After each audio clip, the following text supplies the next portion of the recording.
Halo, materi pada saat ini adalah aktivitas atletik. Dengan saya, Miss Lamria Purba.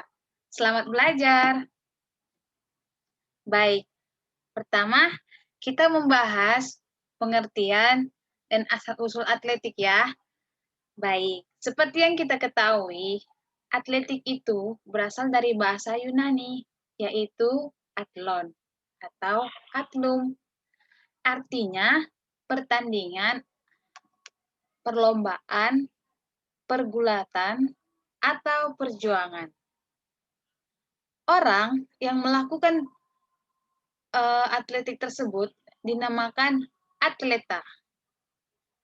Atletik adalah salah satu cabang olahraga yang pertandingan atau diperlombakan dengan meliputi nomor jalan, lari, lompat, dan lempar.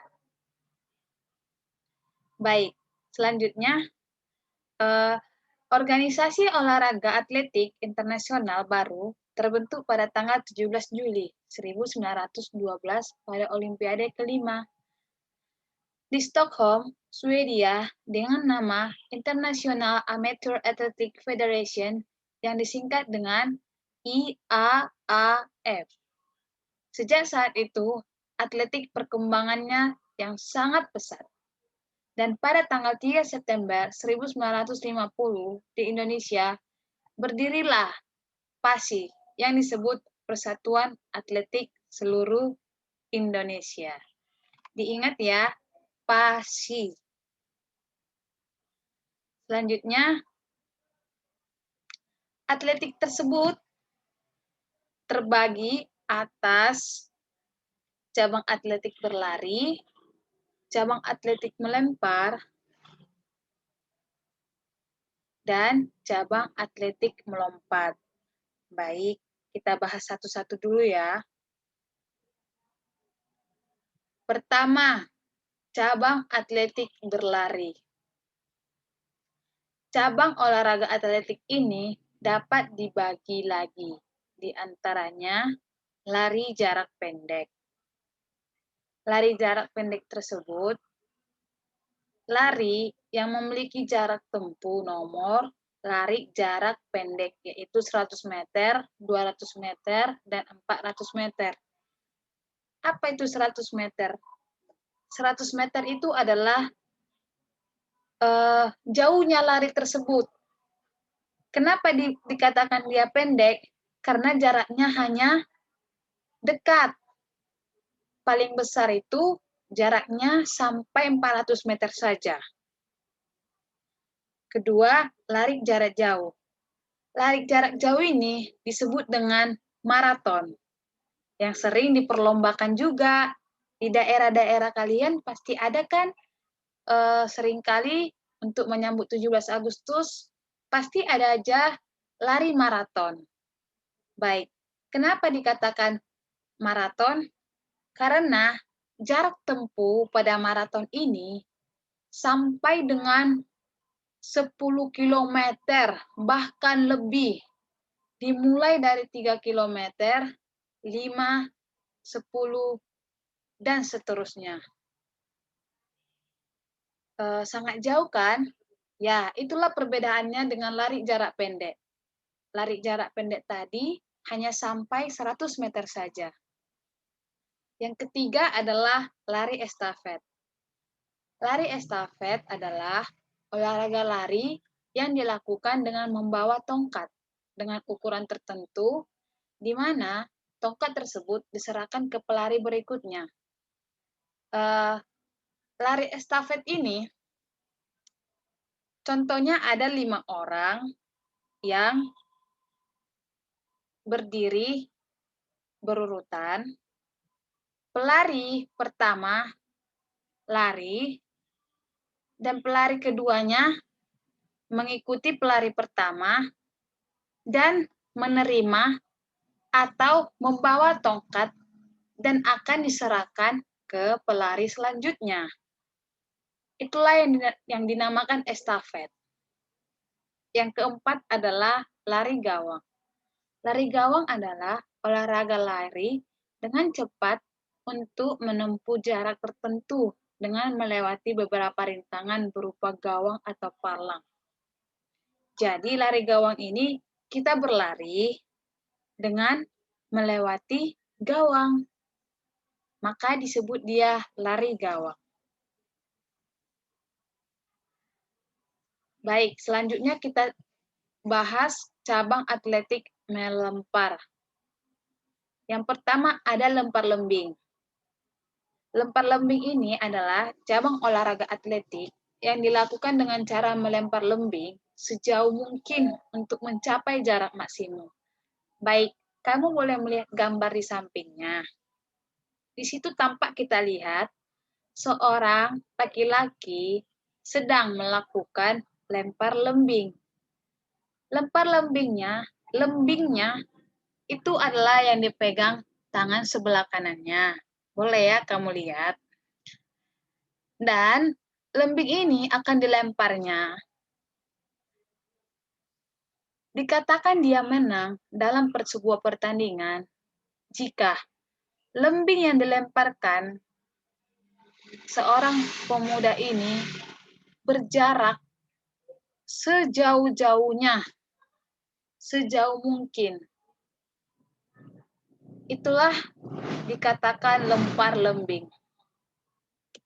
Yang kedua, lempar cakram. Lempar cakram adalah cabang atletik yang dilakukan dengan cara melempar cakram sejauh mungkin. Cakram berdiameter 220 mm dan beratnya untuk pria 2 kg dan wanita 1 kg. Baik. Perhatikan kembali gambar yang di samping. Saya membuat contoh gambarnya adalah seorang laki-laki ya. Ada juga atletiknya yang perempuan, tapi saya coba mengambil yang laki-laki. Baik, coba kamu perhatikan. Dia sedang melempar cakram.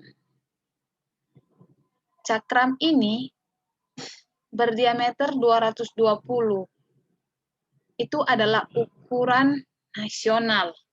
Ukuran cakram yang biasanya dipakai dalam pertandingan, yang layak digunakan dalam pertandingan. Sama seperti lempar lembing tadi, lempar cakram juga harus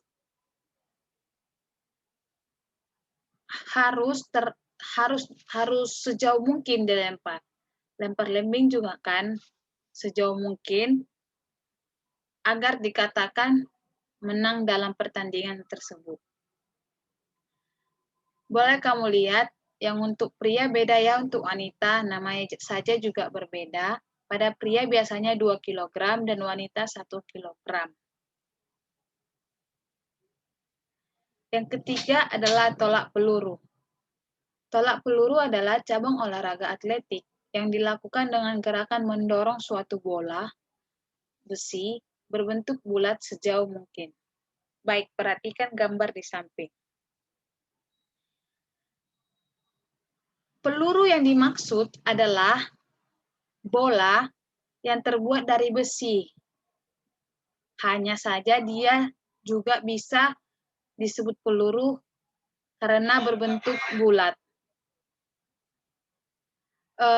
Bola besi tersebut ada juga ukurannya sesuai dengan jenis atletiknya, dia pria ataupun wanita.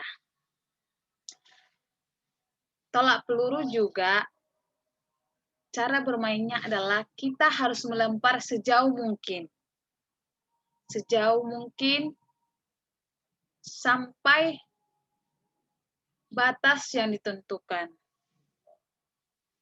Baik. Ketiga, cabang atletik melompat.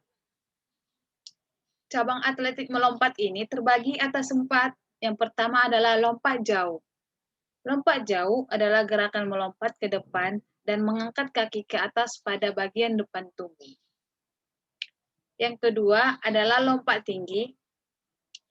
adalah cabang olahraga atletik yang dilakukan dengan cara melompat setinggi mungkin untuk melewati mistar dengan ketinggian tertentu. Ketiga, lompat gala. Lompat gala adalah cabang olahraga atletik yang dilakukan dengan cara melompat melewati mistar ketinggian tertentu. Keempat adalah lompat jangkit. Lompat jangkit adalah cabang atletik jenis lompat dan disebut juga dengan lompat jingkat atau lompat tiga.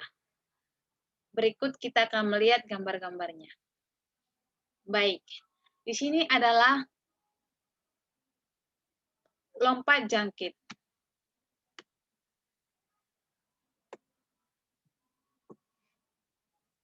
Lompat jangkit di sini, pengertian lompat jangkit tadi seperti yang kita tahu, cabang atletik jenis lompat dan disebut juga lompat jingkat. Baik, lompat jangkit ini, dia melompat dengan mengangkat kedua tangan saat mencapai garis finish. Yang kedua dengan lompat gala. Lompat gala, seperti yang kita bahas tadi, lompat gala itu adalah cabang olahraga untuk melewati mistar dengan ketinggian dengan ketinggian tertentu. Ibaratnya suatu pertandingan itu menentukan ketinggiannya berapa sentimeter sesuai dengan karakter yang dibutuhkan. Seperti yang kita ketahui, mistar yang dimaksud itu adalah mistar yang dilalui dia, ya benar. Itulah suatu tanda bahwa dia melewatinya. Jika mistar itu jatuh ataupun goyang, maka dikatakan kalah atau gugur. Baik, sekian dan terima kasih materi atletik hari ini. Semangat belajar di saat masa pandemi saat ini. Jaga kesehatan. Salam olahraga.